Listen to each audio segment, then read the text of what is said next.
क्या आपने कभी सोचा है कि मृत्यु के बाद हमारी आत्मा कहाँ जाती है? क्या जीवन का अंत वाकई अंत है? नहीं, यह तो एक ऐसी यात्रा की शुरुआत है जहाँ अंधकार, पीड़ा और रहस्य हमारे इंतजार में होते हैं। आज हम आपको एक ऐसे लोक की ओर लेकर चलेंगे जिसे गरुड़ पुराण में नरक कहा गया है। एक ऐसी जगह जहाँ न जीवन है न मृत्यु की शांति।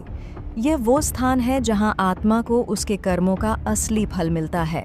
गरुड़ पुराण के अनुसार मृत्यु के तुरंत बाद आत्मा शरीर से अलग हो जाती है और यमलोक की ओर एक रहस्यमयी यात्रा पर निकलती है।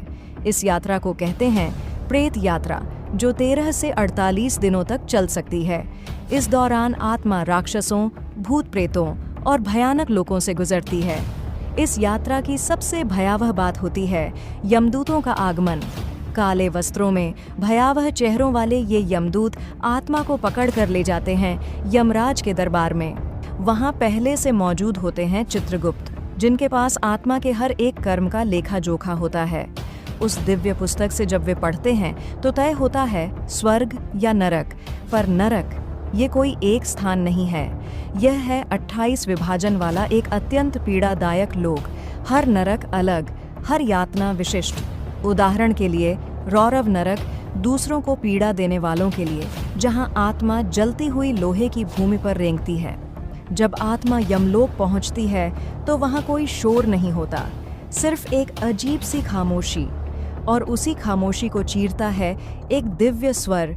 आत्मा प्रस्तुत हो अपने कर्मों का लेखा जोखा सुनने के लिए। वहां सामने होते हैं चित्रगुप्त, यमराज के महामंत्री, जो ब्रह्मा जी की कलम से उत्पन्न हुए हैं। उनके पास होती है एक विशाल दिव्य पुस्तक, जिसमें जीव के जन्म से मृत्यु तक किए गए हर एक कर्म का लेखा जोखा होता है। हर सोच, हर भाव, हर कृत्य। चित्रगुप्त न केवल यह देखते हैं कि किसी ने क्या किया, बल्कि यह भी जानते हैं क्यों किया।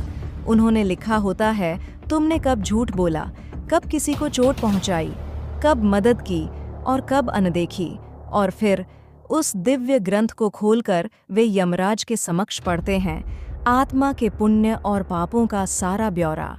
उनकी आवाज में कोई भावना नहीं होती, न गुस्सा न दया, बस न्याय, निष्पक्ष और अटल।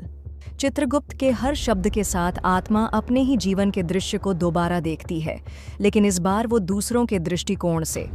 जहां वो हंस रही थी अब रो रही है, जहां वो चुप थी अब चीख रही है। और उसी आधार पर यमराज निर्णय सुनाते हैं स्वर्ग का द्वार या नरक की यातना। कुंभिपाक नरक मांसाहारियों के लिए, जहां